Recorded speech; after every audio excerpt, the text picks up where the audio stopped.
Hello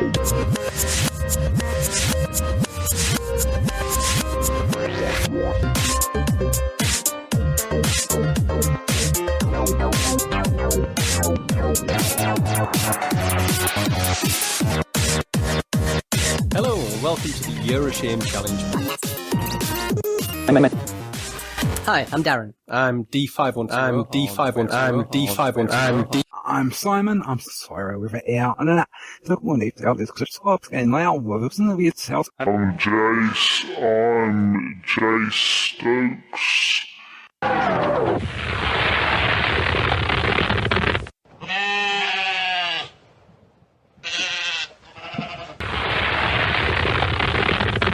Loading Year of Shame Level 2.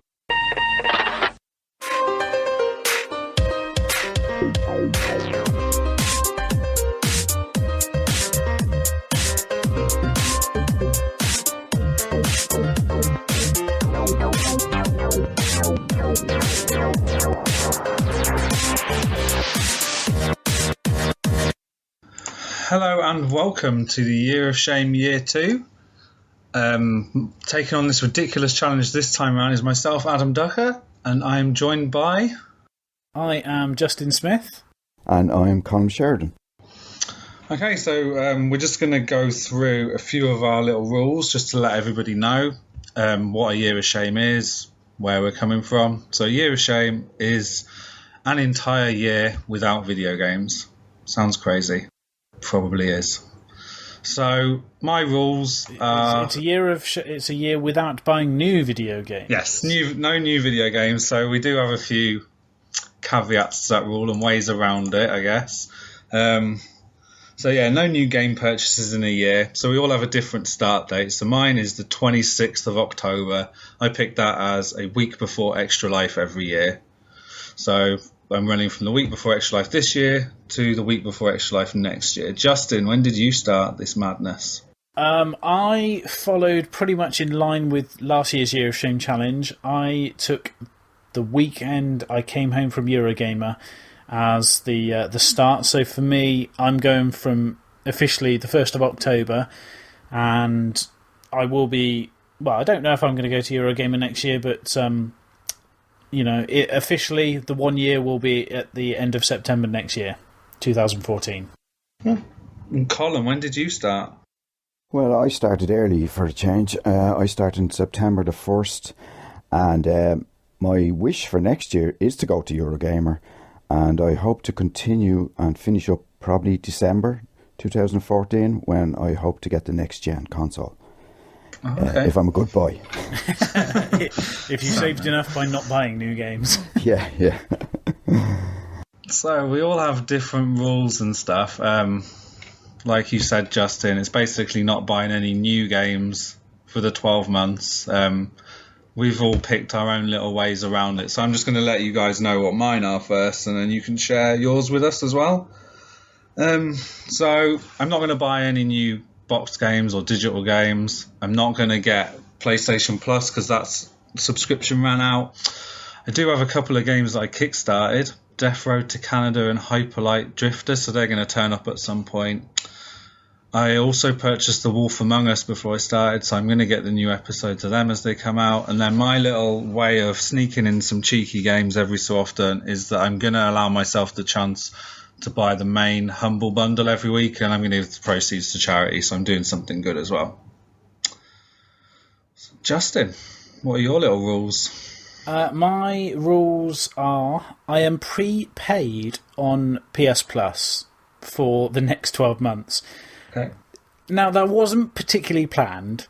What happened was back in September, back in February, I took advantage of a couple of those 90-day cards for $8.99. So I bought two, knowing that my PS Plus was about to expire.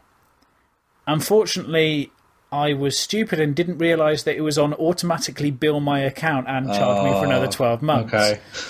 So it took me 12 months out, and then I obviously cashed in those 290 days worth, so I had another 6 months worth of credit on it as well. So I ended up being prepaid for quite a while, and that was before I decided to go on the Year of Shame. So my joker, as it were, is I will be receiving free games on the PS3 and on the Vita throughout the next 12 months, and Okay. I also have the drawback of I'm not going to be buying new games, but should people such as my girlfriend or my podcast co-host, nudge nudge, wish to donate something toward my game playing experience, then I will happily take them. Yeah, I'm kind of the same actually. I'm going to let people give me gifts. It doesn't happen often, but you never know. We'll end up spending money on each other then. Yeah. Well, what I've done before is I've actually given my co-hosts games from my pile that I have completed. And that way I'm not spending anything on new games or old games, and they're getting to share some of the love that hopefully I found with that game myself. Mm-hmm. Cool, yeah. I think that works. That's a good idea, yeah. Yeah, although sending something to Canada might... and Dublin might cost me a Yeah. You may end up racking up some big postage bills over a year. What's your rules then, Colm? Basically, I'm just a sucker for a bargain, and of the last 10 years or whatever, if I'm around town or whatever and I see a game for a tenner, and it could be the worst game in the world, I just can't resist picking it up, so it's just got to a ridiculous state of affairs that at one stage I was coming in from town and hiding the games in the wardrobe so the wife wouldn't see them. We've got that to look forward to in later Guilt life, purchases, I love it. And recently I've been on Steam, so over the last 2 years, Steam is just fantastic. Yeah. They just have some fantastic sales. So basically I just decided, what the hell, I listened to a couple of last year's Year of Shame podcasts, and I went, that's a good idea. So basically I'm just going to not buy any new games, and of course Christmas is coming up, so I've put in a few orders for a couple of presents, but not buying any games myself, so I suppose your wife thought your wife's thinking you haven't bought games for years if you've been sneaking them in. So no, maybe she will get you some for Christmas. No, she's cute. She's cute, she knows. Yeah, you'd be checking the transaction date on the Steam library. So basically, I just, I got fed up, and you end up not playing half the games you buy, because you've got so many games that you actually, some nights I just spent an hour just browsing. Oh, what game will I play? So since I've actually done the Year of Shame in September, I've actually completed, more games than I've done in the last year. So I'm happy with that, and so I'm looking forward to the challenge, And I have plenty of games to finish, so, I was a bit ashamed of myself when I saw your list of shame and my list of shame. So, because yours is 3 times the size of mine. Yeah, basically, yeah. It is just like last year's challenge, because last year the of the host there was definitely one was like, yes, Steam bundles, humble bundles, everything. I buy it all in it. Yeah. Do you find that digital content, because you can't physically see it, because it's not in front of you staring at you saying play me, do you find it's easy to just not come to terms with how much you've spent or how much you've stockpiled electronically? Well, it's less clutter when you digitally collect, Now, in fairness, I don't have as many games as I used to have, because I brought a lot of them back, traded them in, so forth, Yeah. But normally I tend to, as my son says, you buy them silly Japanese type games, I guess it's more disposable, isn't it? Like, I only bought a gaming PC recently, and my Steam library doubled in weeks. Yeah. Because so many sales all the time, it's crazy. Mad, That's the big thing for me. But my wife always says, you only need one game to play at a time, and I go, you don't understand. It doesn't work that way. No. Well, you only need one pair of shoes to wear at a time. Going by this logic. Yeah, so it's just something I loved, I love playing, I love collecting, and I love playing games, even though I'm not very good at them. But I just have a passion for games, I don't know why. It's just something I like, so. Everyone's got to have the hobby, and I think it's important that for years. I mean, so many people have have used the point of view of gamers always had this stigma of like, you know, being nerdy kids in basements and all things like that. And I was reasonably fit. I was a decent runner and played sport and stuff like that. But I always argued that if I was at home playing games, I was not out on the street doing drugs. I was not out on the street, you know, robbing and looting, and it just kept me out of trouble and Definitely gave me in some cases, really good storylines. In some cases, not so much. But it's if it's what you enjoy, what difference is playing a game that's interactive to just sitting on your backside watching movies and doing nothing else? Yeah. It's just a different type of media consumption that's unfortunately demonised sometimes at the minute. Yeah, but I mean, I'd imagine it's you know, people opinion of gamers is changing over the last couple of years. What with the iPad and the iPhone, and you know, easy access to, you know, to cheap games. So, but you'd be amazed the amount of people that still don't play games. Like, yeah, but I think it's important to also accept that there's an increasing amount of well-known celebrities, certainly in the UK, that are beginning to be acknowledged as gamers. Yeah. Like Jonathan Ross and Dara O'Brien and people like that, you know, they host primetime shows from time to time, and they have no problem going off and talking about playing Battlefield and things like that on Twitter, and you know, the word gets out that it's acceptable for these people that are in public profile to play games. So, you know, hopefully the stigma will disappear in time. So, all this talk about playing games, what have we been playing this month, guys? So, Colm, we were with you. Why don't you tell us what you've been playing? After I was read the article on Bulletstorm on Midlife Gamer, I decided to give Bulletstorm a go. Yeah. And it was one of the first, I think, PSN Plus games, if I'm not mistaken. So I actually managed to give it a go and managed to finish it on easy. I'm ashamed to say, but stop right there. Don't be ashamed to play a game on easy. If it increases your level of joy to just play through a game and finish it, particularly when you have a pile of shame as big as you do, if you need to play it on easy, play the game on easy. If it makes it more hilarious to, you know, kick ass by like one shot to a person's leg and they die, then carry on. Thank you. Thank you. You're very good to me. I played Spec Ops The Line purely for the story, like, because people had said it's a good story. So I played it on easy. I was like, I'm not playing this to get a challenge. I've heard the story's good. I heard it pushes game narratives. I'm going to play on easy. Who cares? Yeah. And like Bulletstorm is a brilliant one to play on easy just because of the madness you can do. It's great crack, yeah. It is. It's great. It was. Oh yeah, I enjoyed it now, and I'm glad I went back to it. And then I've been playing a bit of my Vita as well. I played Resistance. I picked that up about August there. It was going cheap on the store. Downloaded it, and I managed to sheer determination. I platinumed on that one, so that was just total determination on my half. How did you find that game? Because I've heard at best mixed things about it. Well, it's funny because I actually bought it when it came out during one of my mad purchase sessions, and I actually didn't like it. Yeah. I played it and I said, you know, first thing was just played halfway through, and I went, the first instinct was, just trade it back, you know. So when I actually saw it, I had a bit of, had some PSN points, and I bought it there around August, and I just got stuck into it, you know. I just really enjoyed it, you know. The second time around, some games are like that for me, you know. Sometimes it depends on what sort of mood you're in, or, you know, sometimes you'll be in the mood for a certain type of game.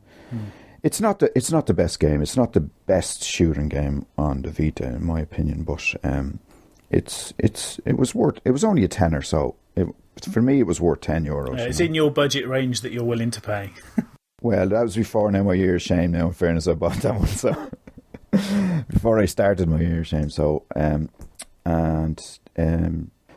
Other than that, I tried to play Amy, but I didn't.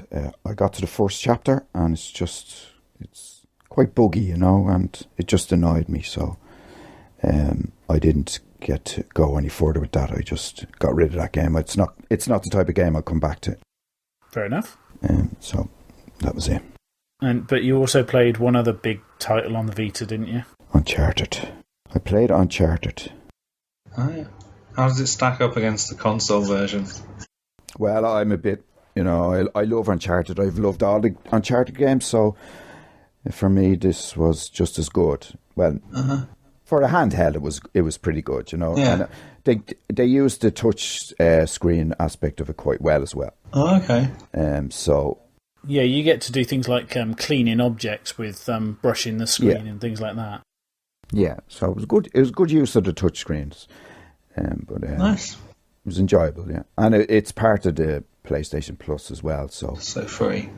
so it's free, So When I got my Vita, that was actually the first game that I played through and finished. Oh, okay. I actually platinumed on that as well.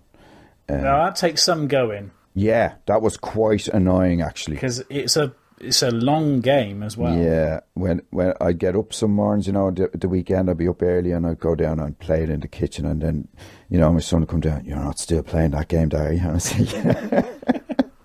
So it's But the good thing about the Vita is you can pick up and play, and then go whatever you have to do, and then come back to it. So Sleep mode is great. yeah, Yeah, I do the same with my 3DS as well. Just close it and forget about it. yeah, it's great. Yeah, how do you find the 3DS? Yeah, I enjoy it. Yeah, I like it. I only had it since about January, so I don't have that many games for it. yeah. But I basically picked it up because I wanted to play Luigi's Mansion 2. Yeah. Not Pokemon then. Not Pokemon. I wasn't tempted to pick Pokemon up before the challenge started. No. I bought Pokemon Black and couldn't get into it. It's not my sort of game. Yeah. I'll actually get onto that when I get to what I've been playing a little bit. My RPG. I have a 3DS as well, but I haven't been playing much of it now at the moment. Yeah. But I got Luigi's Mansion as well for that. I didn't get the 3DS for that, but I got that, and I still haven't managed to get around to playing it. But Definitely worth finishing. You've only got so many hours in the day to play, so To play 300 other games, yeah. responsibilities, yeah. Yeah, so Okay, Justin, what have you been playing? I am pleased to say that just this last week I completed Demon's Souls. Oh my gosh, we should have a round of applause, really. That is an achievement. I completed Demon's Souls on normal game, so not new game or anything like that, but on 35 hours. Is that a good time? I have no idea. I don't know. Oh, okay. It's a game that I started trying to play, I think, first of all, back in August. Yeah. I gave it a little dabble when it did come on PS Plus. Mm-hmm. And I went most of the way through the first area, died, realised that everything respawned, and then thought, sod that then, and put it away. Okay. And then I came back at the start of September, and I thought, no, I will have another go, because I know how much how revered the game is with a lot of people. So I went back and had another go, and I don't know if you'd say it clicked, but I began to realise it. If you can anticipate that people are, the mobs are going to respawn, and they're going to respawn in the same spot each time, you've just got to keep grinding what you can kill, and then level up, and then go back, and you'll be able to kill that thing and move on. And once you work out the I guess you'd say the areas you can exploit to improve, then it becomes less of a hard game. But there are still some bits where you're like, really, just stop killing me, stop making me fall off a ledge to my death. And it's heartbreaking when you have like 50,000 souls and then you die trying to make your way back to reclaim them. But yes, I was very, very pleased when I think it was 1 o'clock in the morning on Monday night I finished that game, and I was like, yes. So pleased I played it. I definitely do not have an urge to go back and play through New Game Plus, nor do I have any interest at this stage of trying to track down Dark Souls and play through what is essentially the same experience again. I have Dark Souls sat on my shelf, the limited edition, all sealed, never opened. just because it's so daunting, the thought of going and tackling it. One day. Yeah, I think what happened was the first time I played it, I got the frustration of like, I'm dead and I don't know how to get any better. The second time I played it, like I say, when I worked out, okay, I accept I'm going to die. I accept I'm going to die a lot, and that's what the game's famous for. Mm-hmm. Let's work out how the game's going to mess around with me and how I can mess around with it. But in complete contrast to that, at the start of the month, I played a bit of multiplayer local co-op games, which was Castle Crashers and Ratchet and Clank All for One. Oh, okay.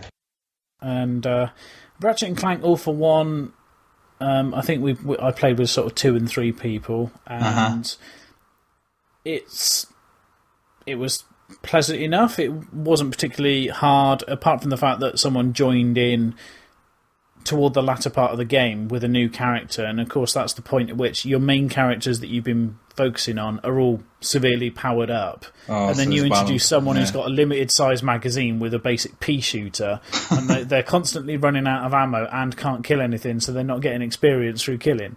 Yeah, I get it, yeah. It's kind of, but you get balancing issues. I've had the similar thing happen when I played Borderlands, I remember. You get people that can't do anything because the enemies they're just like taking 1 damage off them each time and stuff. Yeah. Castle Crashers, I tried playing it solo a few months back, and I found it boring. Yeah. Playing the co-op, it's repetitive. Yeah, it is. But playing on co-op, I found it a lot more enjoyable than I did, for example, playing Double Dragon, Double Dragon Neon. Oh yeah. Which I played a couple of months back, and that just felt so clunky. Mm-hmm. But other than that, my mobile gaming option at the moment is playing through Persona 4 Golden. Oh, okay.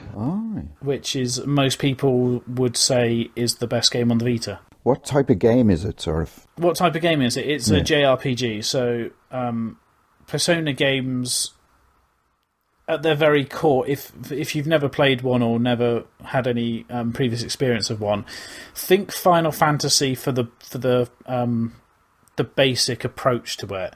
But rather than being in some fantasy world, think it kind of based in sort of Japanese high schools, and you actually have a character who, one central character who is like the silent protagonist, but you get to choose options for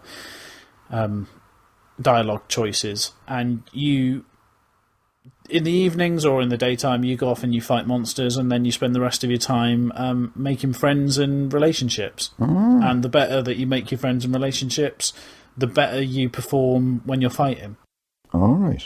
And what you tend to find is the stories are so well translated that even though it's Japanese and it doesn't really make too much sense, they've localized it very well, and as a result, you can actually begin to appreciate the characters, and you find that going off and like leveling through the dungeons gets in the way of talking to people.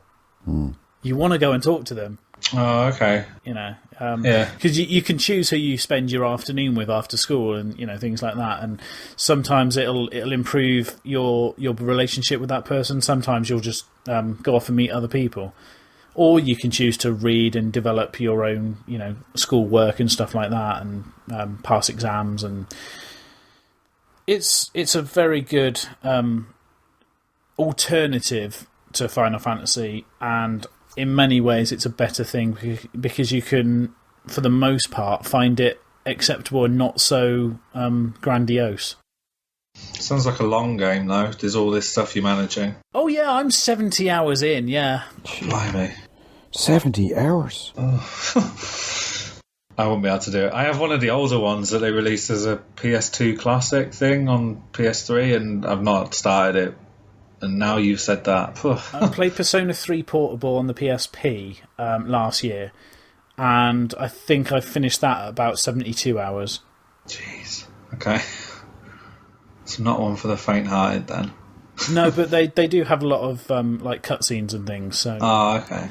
You do find that the story is much more driven than just go here, have a random encounter. Because that's the thing, Final Fantasy, you run around a giant map and you have a random encounter. This, you go through a dungeon, you can see a monster on the floor, and you can choose whether to run away or whether to actively engage it. Oh, okay. So if you don't kill things, then you don't level up, and then you stand no chance at the end of level boss. But you can choose to, go in the dungeon, maybe kill a few things, and then think, sod it, I'm going home again, and just move on to the next day in the school calendar. Oh, okay. But it's set across one school academic year in Japan. Oh, okay. So there's like a finite amount of time that it's taking place between, kind of thing. So you work your way through the terms or whatever. Yeah, and you have like summer holiday where there's no school, which means you can do whatever you want during the day.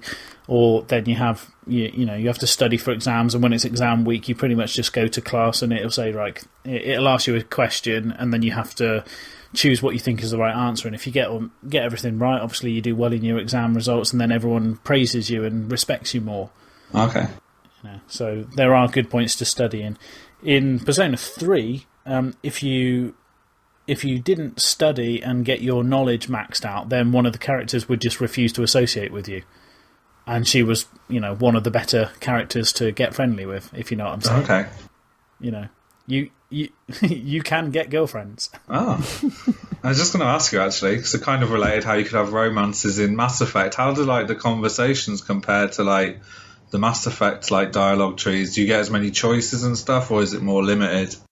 Well, as an example, I think it was about May by the time I'd maxed out the rank with the relationship with one of the female characters, and I'd asked her to be my girlfriend, and she'd accepted. And what you find then is when you start, well, let's say dating another girl, it starts saying things like, "Oh, the time is right, but you're in a relationship with another girl," and you can try and push it and still seduce the next one, or you can choose to be noble and kind of knock her back. So there was one, for example, where she pretty much said to me, "Oh, I love you, but I'm going to close my eyes, and if you want to reject me, just leave the room, and then I don't have to deal with your face." And it's just the creativity in the writing is so well done. I mean, the funniest thing for me was I went to basketball after school, so you develop a link with the sports team. Okay. And one of the things it says there is do you want to stay and help tidy up, or do you, and I quote, want to be a dick and leave? So they've put a good work into the localization to use. Oh, brilliant! Yeah, slang words and stuff that we would. That's good. So hopefully I will have finished that game soon, and then I will be able to crack on with some of the other games I've got backing up on my Vita. Yeah, sounds like fun though. But yeah, I intend to not talk about Persona at all after this show, because it does kind of dominate your life if you... Oh, okay, yeah. Can imagine. So what have you been playing? Well, I'll start off with a RPG of a slightly different nature. I decided to play through horror and Halloween games for October. Yeah. So I played Costume Quest was one of the ones I played. Double Fines, nice little... I would very much appreciate you not spoiling this, because Costume Quest is on my list and is one of the games that I want to play. I love that game. I will talk spoiler free about it. So it's an RPG, but slightly more simplified. You don't have as many moves, there aren't as many nuances to the combat system. But very cute, very nice, short enough that you can get through it quickly enough, but with it's not too simplified. There's still enough depth to the combat system that you can lose fights, for example. Yeah. I don't want to say too much more then if you're ready to play. But you dress up as robots and things. Yeah, the kids have their own costumes that are like costumes you'd see regular kids dressed in, but when they go into the combat, they kind of I don't know whether it's meant to be in their imagination or they're actually doing the transformation. It's implied it could be either way almost. It's almost as if you've transformed into a giant robot, and then you can collect materials to build other costumes, which I won't wreck for you because some of the costumes are really cool later on. And there's challenges you do to get cards that can help improve certain things, like you can improve your critical hit bonus and all this stuff. That's all I'm going to say on that one. I'm not going to spoil it any further. Okay. So enjoy it. Maybe we could talk about it back when you get around to it. I'm planning to play it relatively soon because I'm really annoyed at myself for not having played it yet. Yeah, that's the kind of... I think I started it last Halloween and then it fell by the wayside. So I went back to it this year. So yeah. The other one I play is Dear Esther on the PC. It's one of these narrative-based first-person games. There's not a lot you do to it. You basically start on a beach and walk around some mountains in Scotland, it's kind of implied. And whilst there's a guy doing a voiceover telling you a terrible story of horrific things that have happened. Good enough. I wouldn't play it again. Only takes half an hour to finish. And I played another game similar to that called Anna, which has a bit more about it. Some puzzles involving masks and setting fire to things. And then the last game I beat this month was DLC Quest, which is nothing to do with Halloween. It's a platformer where everything you do in the game, you have to buy it with the in-game currency as if it's DLC. So it's kind of satirical. Like one of the first things you can buy in the in-game store is horse armor. So taking the mick out of Oblivion. Yeah. For their horse armor, and it turns out you actually do need the horse armor in the game, even though it's ridiculously priced. But it does it down to things like when you first start the game, you can't pause it because that DLC has not been purchased. So you have to run around, collect enough coins until you can pause it. You can't move left. So it's quite a crude, like 8-bit platformer in this wrapping of pretending to take the mick out of DLC. Again, quite a short game, like half an hour. And then there's a add-on pack that was in the download that's called Freemium Live or Die. And I played that as well and beat that in an afternoon. And then the big one I've been playing, and I don't think you've got this, Justin, because I think you started your Year of Shame just before it started, but it's GTA 5. Yeah, I have not picked it up. I have been told by one of my friends that he is planning to send it to me because he thinks that I deserve to at least play through the storyline. I'd agree with that. Yeah. It's what you expect from a GTA, but with the extra added bonus of 3 characters to play in, and it really works well. The dynamic between all the characters is awesome, and you really care about them. I've not finished the story mode yet. Still been playing around and basically wasted an entire week on GTA Online when there was still the problems with it. Lost 3 or 4 characters along, but over this weekend, going to try and concentrate on getting that single player finished. Again, don't want to talk about too much. Don't want to spoil it for you. I'm sure you're trying to stay away from the spoilers. That's everything I've played this month. So next up we have What Have You Picked Up? So it's things that we've acquired through various means. So Colm, what have you managed to pick up this month? I've just basically picked up the PlayStation Plus games, Metal Gear Rising and Remember Me. I just managed to download Remember Me last night, so I haven't got to actually play it yet. But I believe the Metal Gear Rising is quite a big file. I'm not sure. Yeah, I think it's something like 19 gig. Oh, jeez. But think it's a Metal Gear title. How much cutscene is going to be in that? Exactly. Needs it. I mean, what was it? Catherine was 9 gig or 13 or something like that, and there was actually only one mechanic to the entire gameplay. The rest was just cutscene. Yeah. So I'm actually looking forward to playing Remember Me, just because it's something different, and then I'll probably give Metal Gear Rising a shot then. Yeah, a lot of people talking about Remember Me. Yeah, it got mixed reviews, but I think, it's also been acknowledged that it's got a fair few bugs in it, so you'll have to keep us updated if you find any game-breaking bugs. Grand, okay. I'll make a note of them. Oh yeah, working, doing what you do for a living, yeah. You'll know. If anyone's going to notice them, it'll be you. Yeah, I'm not a tester by any means, but I'm sure I'll notice stuff So that's basically it. I've been very good this month, so I haven't managed to buy any other slips. games. No slips so far. Good. Well, I'm pretty much the same. It's been the PS Plus Europe collection for me, so the same Metal Gear Rising, Remember Me, MotorStorm RC as well, one cross-play or cross-buy. It did come with Oddworld Stranger's Wrath, but I had that on the PS3 version a while back as well, so it's already on my pile. I don't really need to add to a second version of the same game. No. But also, I won a competition on the official PlayStation forums where they do this thing where they give you a keyword that you have to fit into a post or a reply onto their forums, and then give them a link to where you've used it. And the keyword was entity. Okay. And I basically put up a post about the Year of Shame challenge and said, words to the effect of, unless some wonderful entity brings me games, I'm not going to be buying them. Well, it just so happens that I was picked as one of the top 3 uses, and you won something amazing, didn't you? I won Leisure Suit Larry Box Office Bust. God, no. No way. Now, to put it into perspective, there were 3 prizes.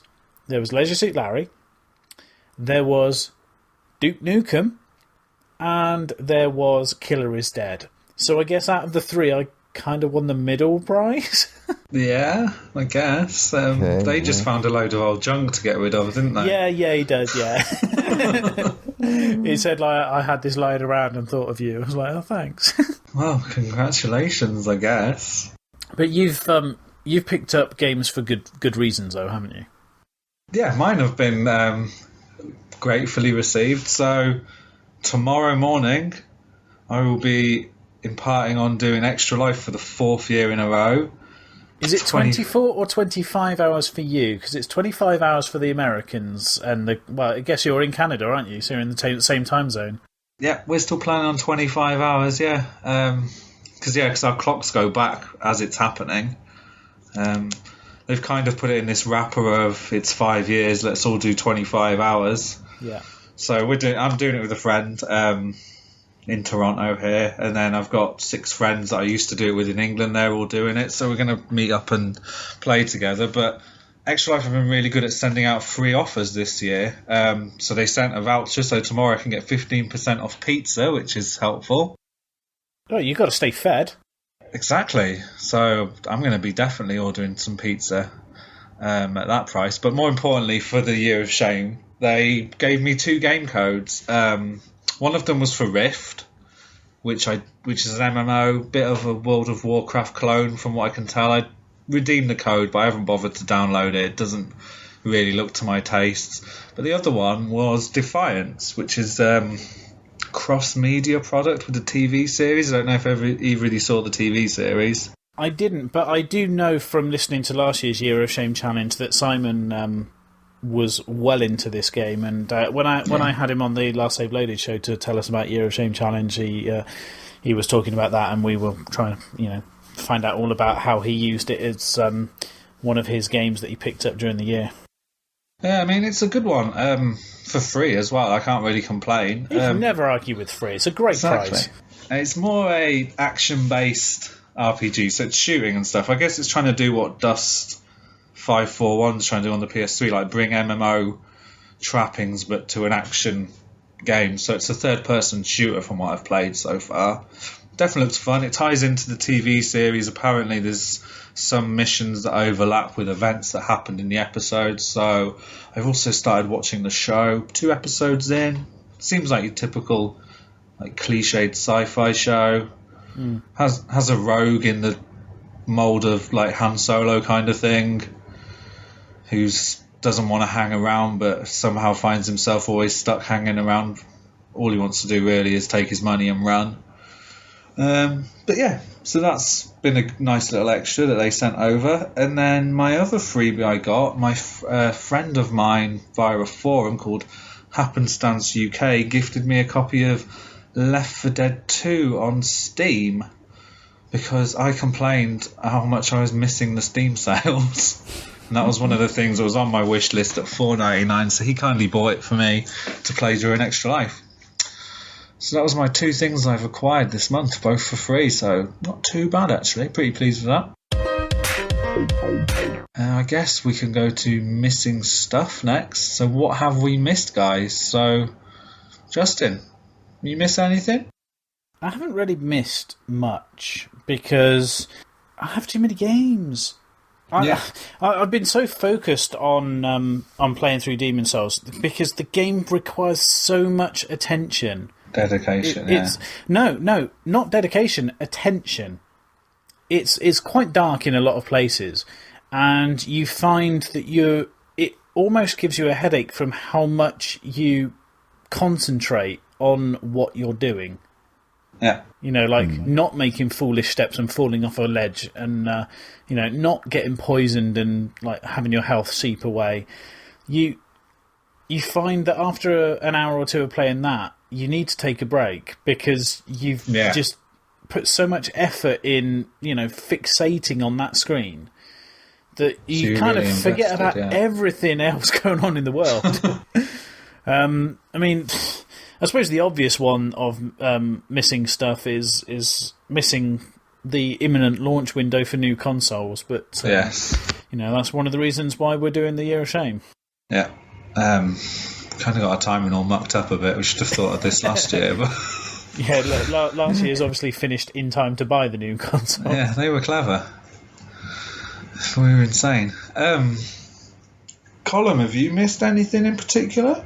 I'm not really, no. I suppose the one game I would like to get is Assassin's Creed. So, okay. But other than that, I'm not actually crying that I'm not getting next-gen console because I don't know. I just feel like, next-gen consoles just take a year or, a year or two to kick in and get the really good games. And exactly. I've watched a couple of comparison videos between Xbox 360, Assassin's Creed, and PS4, and they don't really look much better, And so for me, no, Assassin's Creed would be the one that I would love, But other than that, nothing really, no. You bought all the others in the series and played all them? No, that's the thing. I have them. But see, I haven't. That's why I'm not missing it, because I'm kind of over them. I have just started Assassin's Creed 1 as my game, because I managed to last month cash in my remaining £10 CEX credit, and I picked up for a grand total of £11 plus voucher Assassin's Creed 2, Assassin's Creed Brotherhood, and Revelations. Wow. And all because Assassin's Creed 3 came on PS Plus, and I figured that I couldn't play 3 without having played through 1 and 2. Yeah, I'd kind of agree. You do need to play through them all for the plot. Well, I have the 2. I finished 2, and I really enjoyed 2, and I have the other 2 waiting in my pile of shame. And you had access to 3 electronically. Yes, I have access to 3, which I started to play, and then I came to my sense and said, "Don't do it. Just go back to the other 2 first." So yeah. But that's the only game really for me. Okay. Other than that, mine's kind of similar actually. A sequel to a semi-long running series. I really want Batman Arkham Origins. Now, you've listened to too many people calling Rayman Oranges and Rayman Legends, haven't you? Definitely. Let me try that one again. Batman Arkham Origins. Very good. So yeah, big fan of all the other 2 previous games. I was originally going to buy it because my Year of Shame only started on Saturday. And it came out on the Friday before. But you would have been cutting it fine. Yeah. But then I still could have done it. But then my phone broke, and I was like, I can't justify it now. I need to pay to get my phone repaired. My phone broke just out of warranty, so I had to pay for the repair costs. So then Batman fell by the wayside, unfortunately.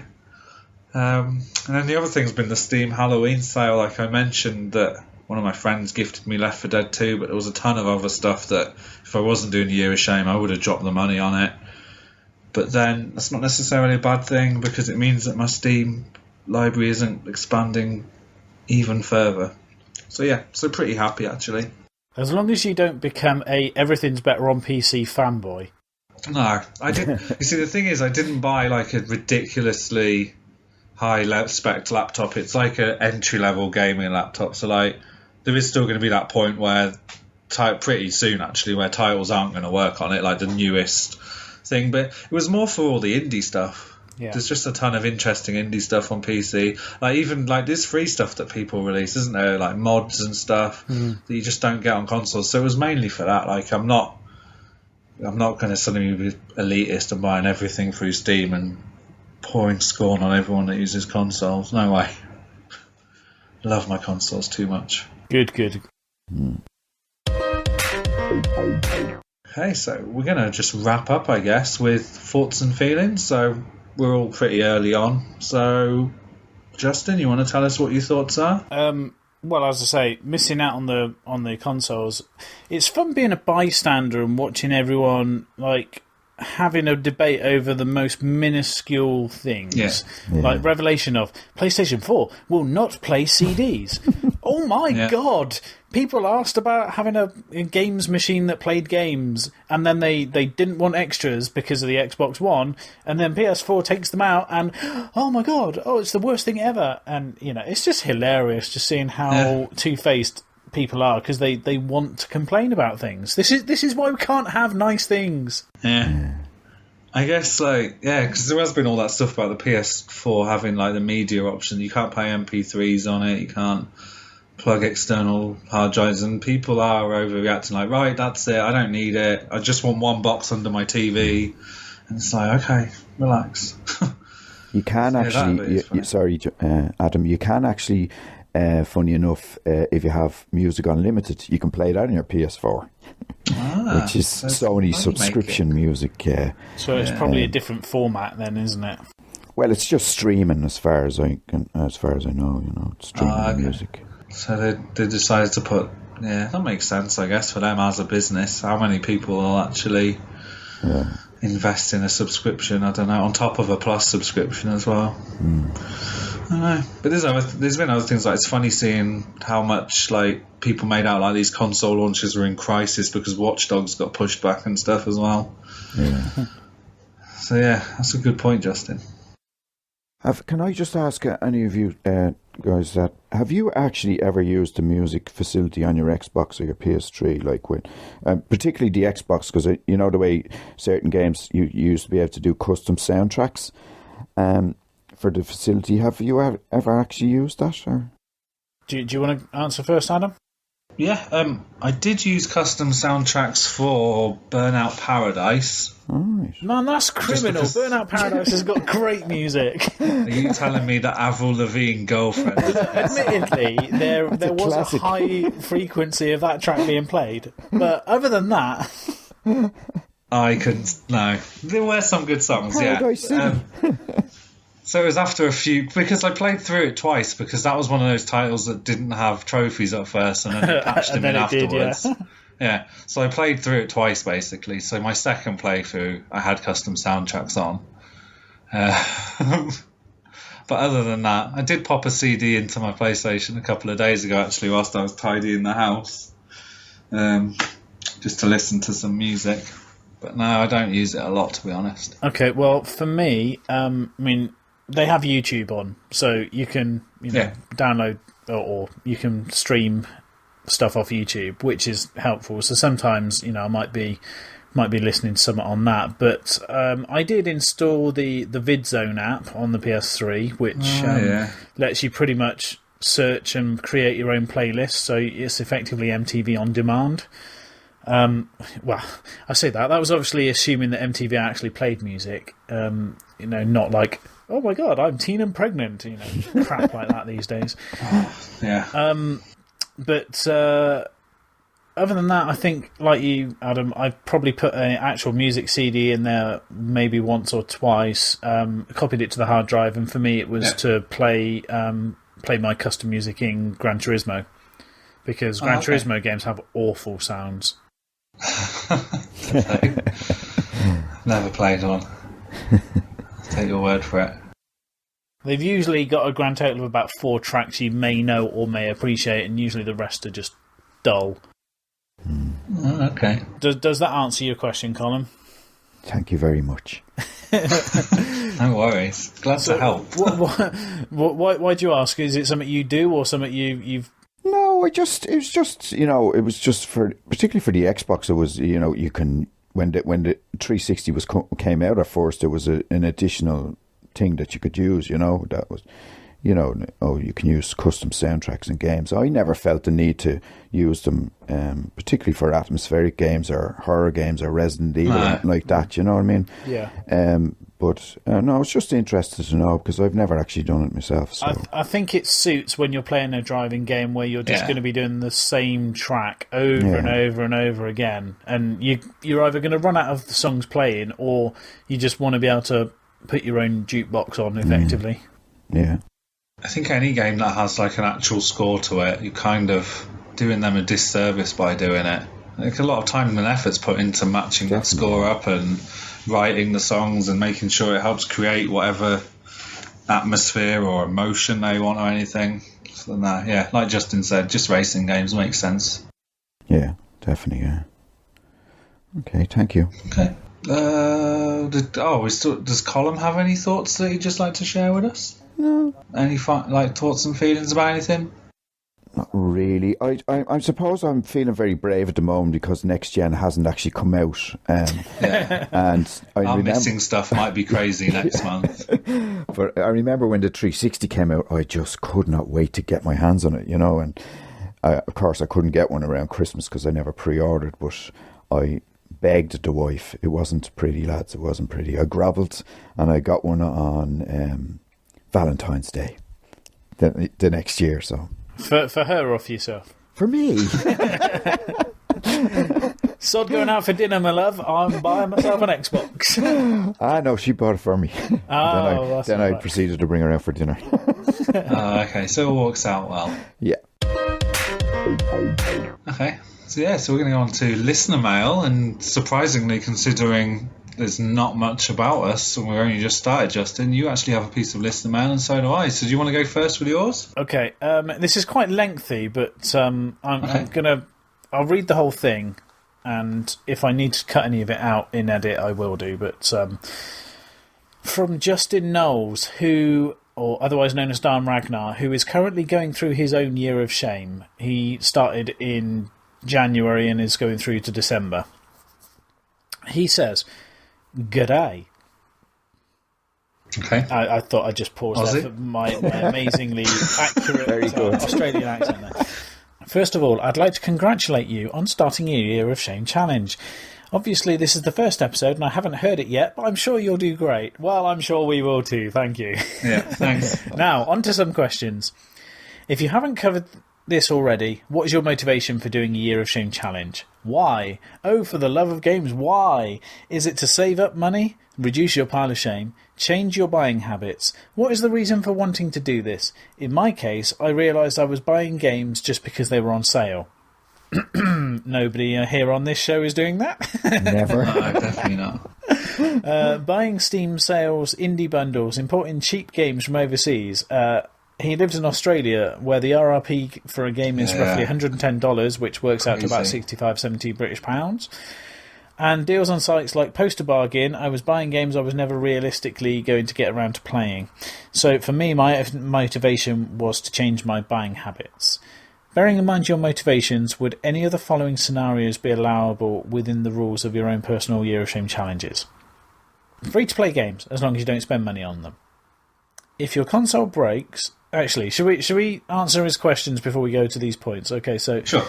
So what was your reasoning for actually doing a Year of Shame challenge? Was it to change buying habits, to save money for a specific purchase, or just because you were embarrassed by the sheer size of your pile? Well, Columns must be the pile thing, surely. All three for me. Shame. The shames. Fair enough. It's called the Year of Shame for a reason. Yeah, definitely. I mean, for me, it was a case of I I'm trying to save up for some plane tickets. I don't have the most brilliant paid job, and I can realistically afford to save about £50 to £60 a month. Now, if you think the average AAA title, when it gets released, is going to cost about £30-40, then if I buy anything, that pretty much eats my entire savings for the month. So I was never going to get to have a trip abroad next year and actually have my first holiday in several years if I didn't try and save. Plus, with the fact that I'm already getting free games in, it doesn't take a genius to work out, especially when nowadays the games that we seem to be getting through PS Plus. I know there's a lot of people who joke about the fact that PS Plus gave you Assassin's Creed 3 and Xbox games through Windows Live, Games for Life, whatever they call it, gave you Assassin's Creed 2. And how the Xbox is giving free games, but generally speaking, they're old ones, and they seem to be what Microsoft just has lying around. So I am getting fairly decent, within the last 12-month games. Plus, I've got The Last of Us that I haven't touched. There are games that I've bought because people told me I needed to own them, and I clearly don't, because I don't have any great desire to rush out and rip the wrapper off and stick it in my drive. Yeah.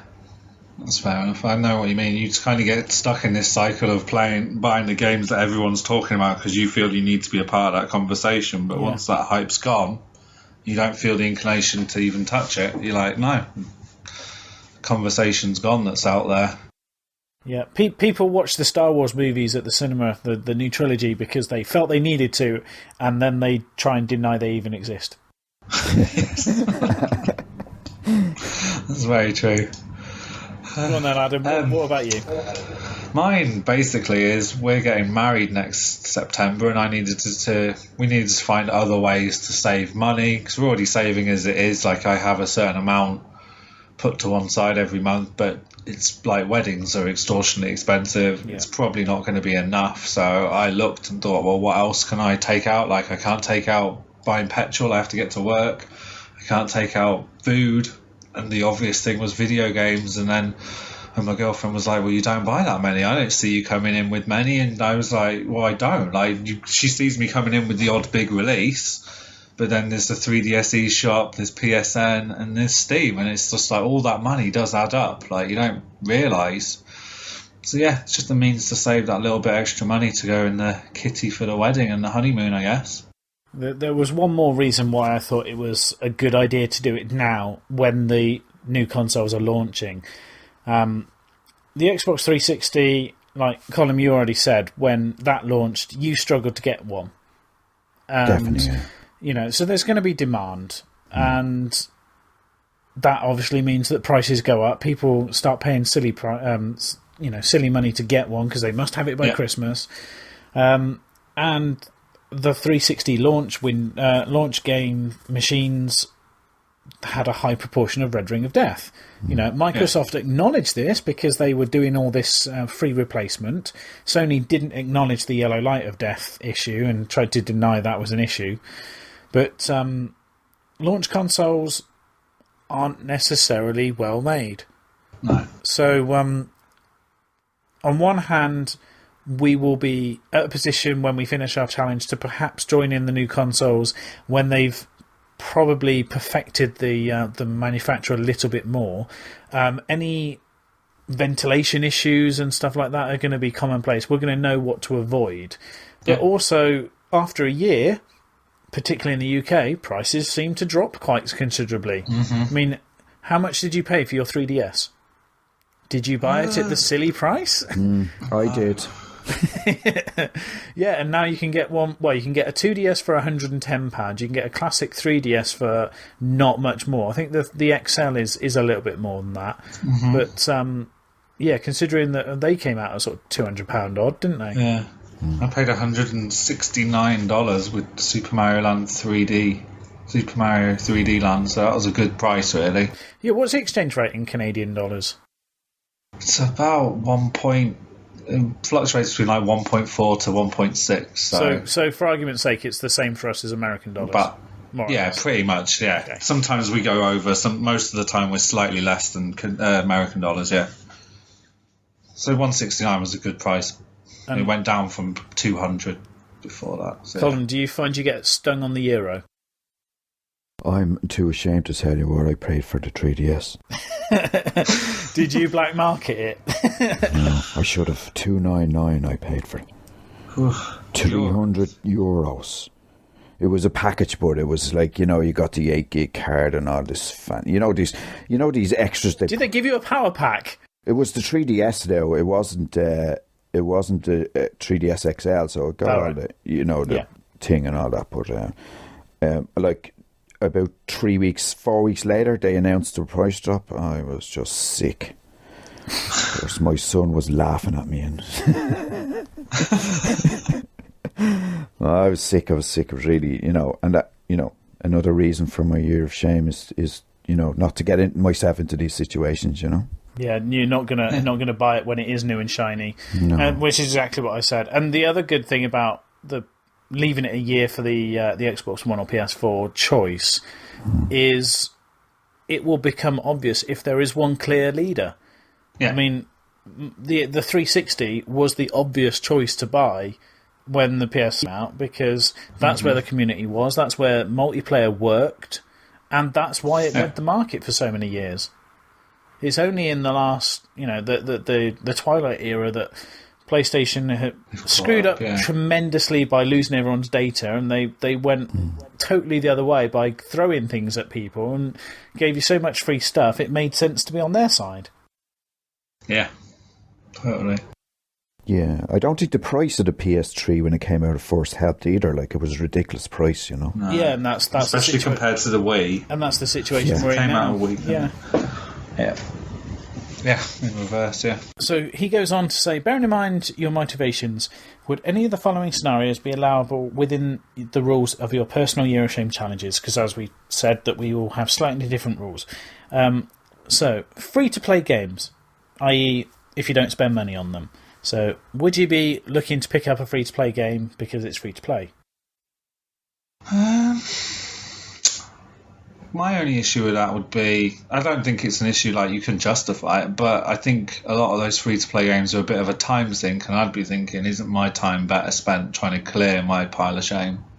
Yeah, I mean, Plants vs. Zombies 2 would be an example of one that is free-to-play, but at the same point, in order to play through it with any great urgency, you would be potentially trying to be fleeced. And microtransactions does mean it's still a free-to-buy game, but I don't think I really want to be... I don't think I even want to be buying DLC on the games I already own. No, because it just adds to the... Once it's like your mandate of once the credits have rolled, it's beaten. Yeah. Unless it's a DLC you absolutely have to play, which very few are. Like, why are you bothering? I get you. I'm with you on that one. Colm? Totally agree with both of you, actually. I don't really tend to go near free to play. I just, because I have such a pile of shame, it's just, I don't bother, I do like the DLC, the odd bit of DLC. Actually, Adam, the Custom Quest, I actually got the DLC for that one. Okay. I just really enjoyed it, but usually I wouldn't bother with DLC. Yeah, wasn't one of you playing DLC Quest? Yeah, that was Adam. Yeah, that was the game. But how does that work? Is it you buy DLC to play it? No, that's part of the joke. Like, you have to collect the in-game currency to buy all the DLC still. So you're running around picking up coins like Mario would pick up coins, and then you're using those coins to buy like imaginary DLC off a shopkeeper. Right. It's part of the conceit of it, because it would be ridiculous. And even as a warning as you start the game, it's like, this is satire. You do not have to purchase any additional content. Everything can be bought in-game. Because obviously somebody at some point must have been like, oh, this is stupid. Okay, next point. If your console breaks and the replacement bundle includes a game for the same price or less than a console of its own. So, you said that you bought the 3DS with Mario. Say there's the new like Wii U bundle with Mario. If you had a Wii U and the Wii U Mario bundle or the Zelda bundle, whatever, is cheaper than buying a replacement Wii U, would you go for it? Yeah, I guess so. I guess the rule is no cash for games. If you're getting the console for the exact same price and the game happens to be there, but then, yeah, if it was the exact same price, I'd be okay personally with that. If it was, even if the regular console was $10 cheaper or something, no, I'd have to say, well, the game's effectively $10, so I'd have to buy the one on its own without Perfect answer. because then the cash is still going. Colm? Yeah, I'd probably go with that as well. Yeah, definitely. I would have to go with Adam on that one. I would buy whatever the possible cheapest console is. And in Exactly. my own case, when my PS3 broke, I went off and bought a second-hand slimline PS3 because I managed to pick up a 160 gig for £110. Well, there you go, then, yeah. So there are ways to do it without cheating the system and getting a game in there. Yeah. Okay, an indie bundle for music, ebooks, and other media that also includes a game, e.g. a zombie bundle that includes spooky music, 12 issues of a zombie magazine, an ebook copy of World War Z, and a copy of Plants vs. Zombies.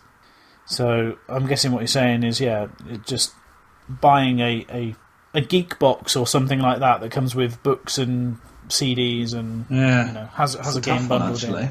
Well, I would say you're not buying it generally speaking, you're not buying it for the game, you're buying it for your interest in having the CD and having the book and stuff, so the game's a bonus. Yeah, I guess it's a bonus in the same way we said a game bundled with a console would be. There's one the next one, he's got borrowing games off a friend. Now, I've said that Neely84 is going to be sending me his copy of GTA. Yeah.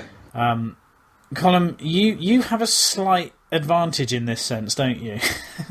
Well, yeah, I do. My son, well, basically, my Xbox games that I listed, a lot of them would be, quote unquote, my son's Xbox games. But because they're available to me, I decided to put them in the list, you know what I mean? Because it's something that I can access and play. So that's my reasoning for putting them on my list of shame.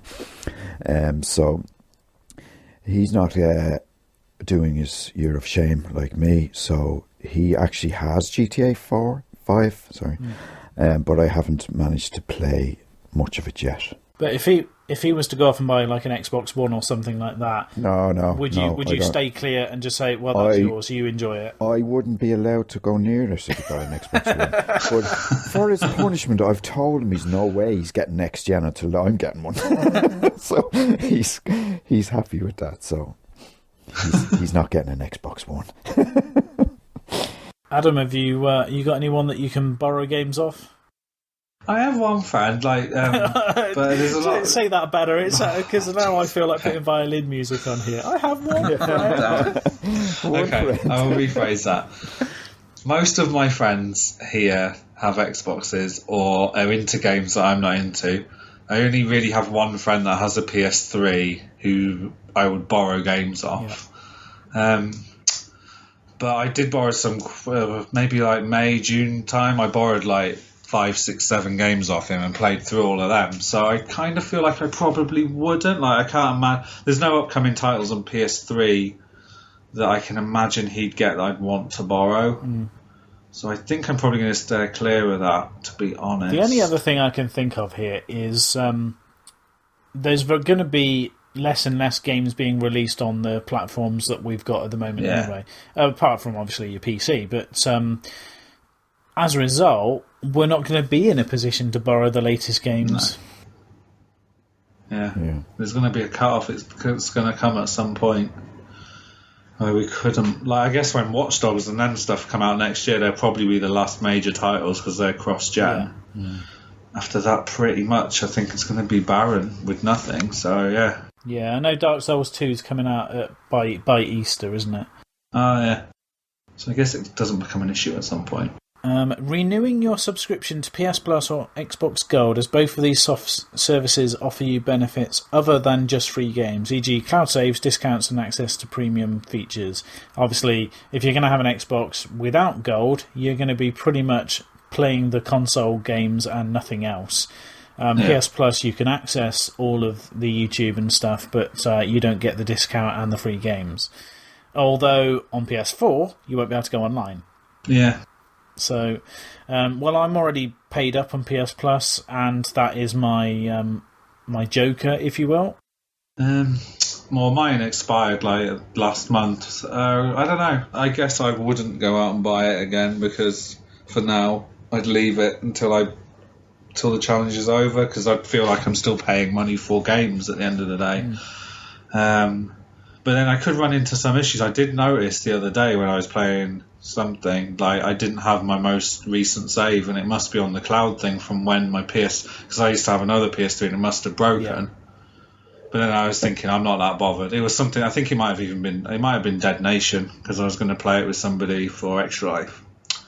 And my save file wasn't there, and I figure it must be in the cloud. So then I was like, well, I could renew my membership just to get access to the cloud to re-download the save, and then I was just like, I don't care enough to do it, like, I'll start again. So I guess I've kind of already dismissed the extra services as still not wanting to pay for them. And the only other benefit you get with PS Plus is game updates overnight. Yeah, that's true. Which will only activate on a game that it knows you have previously played on that console. So if you got all those updates on your previous console and it broke, and you hadn't yet played it on the new one, it's not going to download them. Yeah. I've kind of had it doesn't really work for me because I buy games over here, obviously, so North American discs, but I still play them on my UK account because that's where all my friends and my trophies are. So it doesn't. PS Plus never used to detect them as being the titles with updates available. I would have to log into the Canadian account and go through and update them that way. Right. It would still update the game data on the console, so all users could use it. But yeah, it's kind of a feature I lost along the way, unfortunately. Colm? I'm like yourself, Justin. I'm paid up. In August was my birthday, so I got a year's subscription to PlayStation Plus. Yeah. And I got the extra 3 months, so I'm actually paid up till next year. December, not next year. To virtually December. the end of your challenge, yeah. Yeah, so I'm. My only trouble is my Xbox Live account will probably be up in July, I'd say. But other than that, I won't go out and buy a new one until my challenge is over. So you won't. You'll just sacrifice the content on the Xbox Gold paywall. So like Netflix and things that you need a account. Yeah. And obviously all those 6-year-old games that Microsoft give you. Yeah, classic. Halo 3 recently, wasn't it? Yeah, that's okay, yeah. Well, I've played it before, so... Okay, backing a Kickstarter project for a game that won't be ready until after the Year of Shame is over, or pre-ordering a game that comes out after the Year of Shame is over. Well, I would say backing a Kickstarter is all well and good. That's not going to affect anything. You're basically just throwing your money away on the hope that you'll actually get something with any Kickstarter. And I'm sure no one's going to argue with me on that one. I did kickstart some games, though, a couple of months ago, having said that. Well, in which case you've done it before your challenge. But yeah, so I'm okay. Like, they'll appear. One of them's due, like, any day now, I guess, and then one of them's due next summer, so... And then, so pre-ordering a game that comes out after the Year of Shame is over. I hardly ever go for pre-orders. I personally, I very rarely ever need to have something when it comes out on launch day. So, as a result, pre-ordering is kind of redundant for me. I know that you get bonuses and things with a lot of them, like timed exclusives and stuff like that. But I really don't care. No. I don't pre-order stuff here because the mail service is appalling. So I'm just as easy to go and get it from the shop. So yeah, it's not an issue for me. Colm? No, I don't pre-order. So no, the only one that pre-orders in this house is my son, and that's only probably FIFA every year or something like that. So same game, new person on the front cover. Basically, yeah. Sometimes not even a new person. Oh, yeah. Over here, the last 3 years, it's been Lionel Messi on the front of the cover. Oh, yeah, they went through several years of Rooney as well, didn't they? Yeah, because here we just get like the international cover, so it's been him the last 3 seasons. Yeah. We don't get any local player as well. Okay. Here's the next one. Funding a game's purchase by trading in old games or selling them and using the proceeds, or selling off your freely acquired Steam trading cards and using those credits to buy a game. Now, I have a Steam account and I probably have about 3 games on it. I think I've got Command & Conquer 3, Portal 1 and Portal 2, and that's and Orcs Must Die. So I've never got into this whole like Steam trading cards thing. You guys have got a bit more experience with Steam, so I'll let you go on this.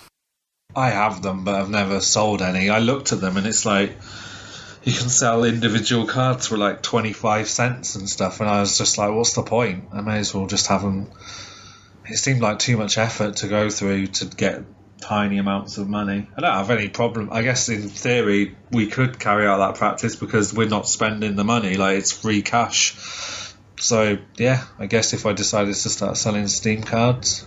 Colm, have you ever sold any of them? No, I'd be like yourself, Adam. I wouldn't bother going down that route. I don't actually have enough to really make any difference, you know. Yeah. With trading in games now, I would do if I had to. If you know what I mean, trading games that I already have for credit towards another game, or you know, not towards another game, but actually buying another game with stuff I've traded in. If you know what I mean. Yeah. But not actually paying for it out of my own. Yeah, as long as you're not putting any actual cash towards it. Yeah. Yeah. For trading in games, I guess I would be doing it or selling them on just to basically add money to my saving fund. I do intend to try and shift some of the physical games I've got, but mainly because I have a cupboard as I sit here right next to me that's got, I don't know, 20 or so PS2 games that I kept because I thought, I was getting a PS3 that would play them, and I think in grand total I've probably played 4 of the games in that cupboard since I upgraded to PS3.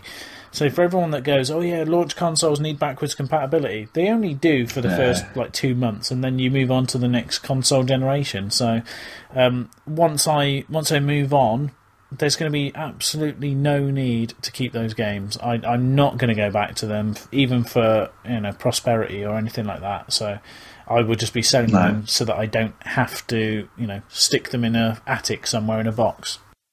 Yeah, well, funny you should say that. All of my old consoles are sat in my dad's attic in like 10 boxes that in a hope one day I'll probably ship, but in all likelihood they're going to stay in his attic for a very, very long time. You'll be one of those people like with your own little website and video channel going, look at this Magnavox Odyssey that I've got here. Yeah. Exactly, unboxing. I think it's basically it must be a collection aspect of it, because even when the Xbox 360 came out, I had some Xbox games and I say I will get around to playing them, but you never actually do. That's the funny thing, you don't actually get around to playing them. You just think you will. I think you fool yourself into thinking you will actually get around to playing them, but it doesn't seem to happen. Okay, so here, being gifted a copy of a game either as a birthday or Christmas present, or because someone got an extra code from an indie bundle. Because like that one as an example, there was the Origin bundle where people were buying them and then, well, some people were actually trying to sell their codes, but other people were just going, I bought this because I wanted to get it. It was a good deal, and does anyone want my copy of this game or that game? And I think I've probably paid for anything off an indie bundle once, because it's just not something I get into. I appreciate the fact it's all for charity, but I hardly ever play games on my PC. It's a lot more effort to set it up to play games there, and I mean, as far as birthday and Christmas presents, I have said if someone sends me games, I will play them. Yeah. Which I think is something we've all said, yeah. But you guys are considering indie bundles for charity. Yeah, that's my Joker thing, because you guys are acquiring games at whatever rate for Plus. So if I buy give myself the option to buy the main bundle every whatever it is month that they come out, then I guess I'm acquiring games that way still, a bit like you guys are. So I'm okay with that. Pay the minimum, give it to charity. Well, I just gave some money to Hunter Trap or something, is it? On Twitter, he's doing the Game for Life for. I gave him, sponsored him some money. Hunter, he's on my Twitter.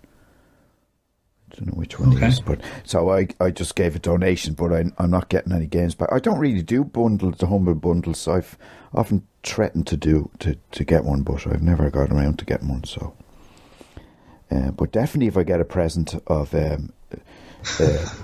never going to turn it down, are you? I've put a word in already for my wife, you know. So if I get a present at Christmas, I'll be taking it with open hands. I'm pretty certain that my girlfriend will be sending me her copy of Ni no Kuni at some point across the time. So she meant to bring it with her when she came to stay in September and forgot. So never mind. Right. And in fact, because I had the limited edition copy of Kingdom Hearts. And she's doing a Final Fantasy playthrough. I sent her my limited edition copy on the grounds that she'll buy me a regular copy because I figured, she'll appreciate it more than me. That's true love, man. Yeah, nice. Yeah, I sent it on the hope that she will buy me a proper copy. But I have left it on my list of my games to play though, so I'm pretty adamant it'll come. His last. Little nugget here is review copies. Now, I do some review writing for a site called Noob Review. I don't often get review codes, but I did 2 months ago get a review code copy of Farming Simulator on the Vita. So I didn't pay anything for that, and I got that game free, and I played the hell out of it. Nice, you lucky man. Yep. Yeah. I did put in a request for something else nearer down, later on down the month, but I can't remember what it is. I asked for something a couple of months ago, and they went, "Yeah, well, when we get that far, we'll look into it for you." Would you not consider that part of work? Well, it is because I do actually have to write reviews for it. So yeah, exactly. I think you can get away with that. I might not necessarily play the game, but I might not necessarily like the game, but I will play through it. Yeah. I mean, I'll be honest, Farming Simulator was boring as hell, but I played that for a good 10-15 hours. Whew. Fair play to you, man. You'd be surprised how long it takes to plough a field. Oh, farmers get up early. It must take a long time, I guess. I hope you're not going to gift me that now, Justin. Eh? I can't. It's a digital code. Oh, thank God for that. It's only like 60 meg, though. It'll fit on any old memory card. Okay, so yeah, that was his last one. And then he says, "Best of luck to you all. I'm happy to provide moral support and advice throughout the year if you want it." So thank you very much, Justin. Thank you.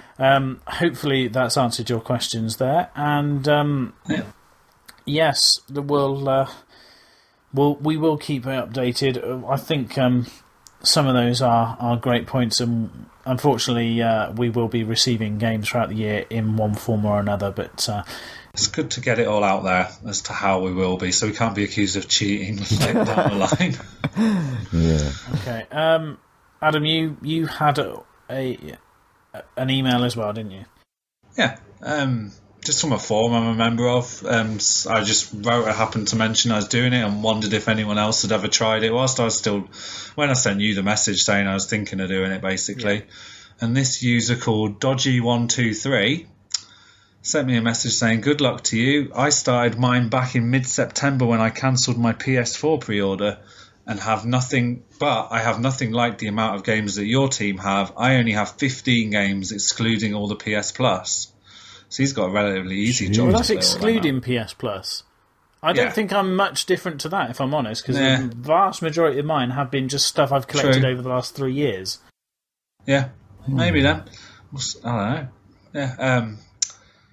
He wrote, as a regular listener of Midlife Gamer, he went on to read the article he didn't read the article about their experiences until it all finished. So he's glad to be on board at the beginning with us. He's glad that he said, "I'm glad that you've set up these new rules as I've taken the Year of Shame challenge to mean a way of actually getting the most from games and saving money and not just jumping in every deal and Steam sale rather than what he takes from the original show as a space-saving exercise. So I guess some of them in the previous series did do it to get rid of their physical games, to clear the shelves. And some people did still buy Steam games and indie stuff and didn't count that as on their pile of shame. Like, they were talking about the physical pile of shame. And I guess with me and Colm, we're both talking about clearing out the Steam decks as well because they're way too full. So he appreciates that. And he heard the podcast introduction and he said, you could have done with mentioning your Twitter handle and maybe set a place where everyone doing the same thing can commiserate and celebrate what they are doing. And Justin, you actually did set us up a Twitter account, didn't you? We do have a Twitter account.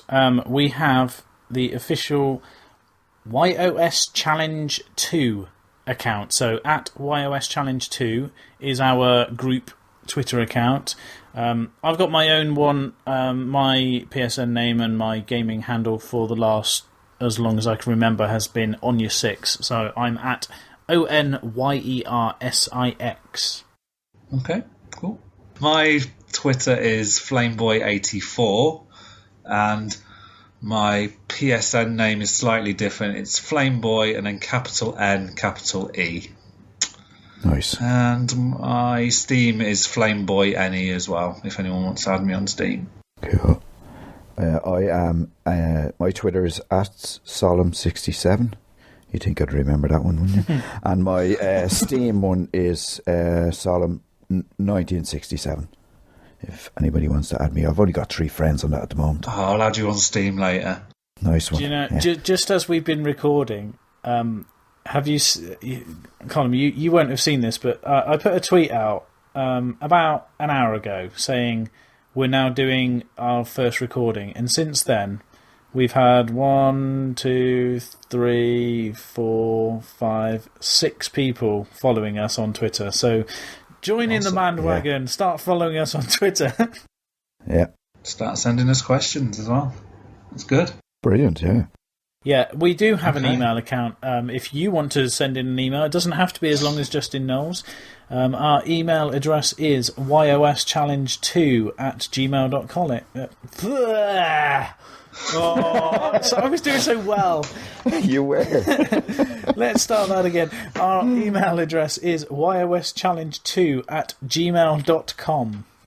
Awesome. Okay, so everyone knows where they can get hold of us. We'll be back in about a month's time. Thank you very much. It's been fun getting to hear you guys' experiences and how we're starting off, and I'm looking forward to joining you over the next 12 to 14, 15 months. 15 months? Scaring me now. It's not going to be that long. Again. You'd be surprised how quickly it'll go. Yeah. I don't know, I'm only a week in. Quick question. Is anyone good with the old Facebook? Because I don't use Facebook. I do use it quite a bit, yeah. Well, I'm just thinking, with the request of do we have somewhere that people could follow us and get involved, perhaps we could set up a Facebook page. Yeah, okay. Leave it with me. We will have a Facebook page by the time our next episode hits. There you go then. So you can come and share our experiences there. Yeah. Thank you. Awesome. Okay. Excellent. It's been fun, guys, but everything has to come to an end. So until next month, it's bye from us all. Bye-bye. Bye.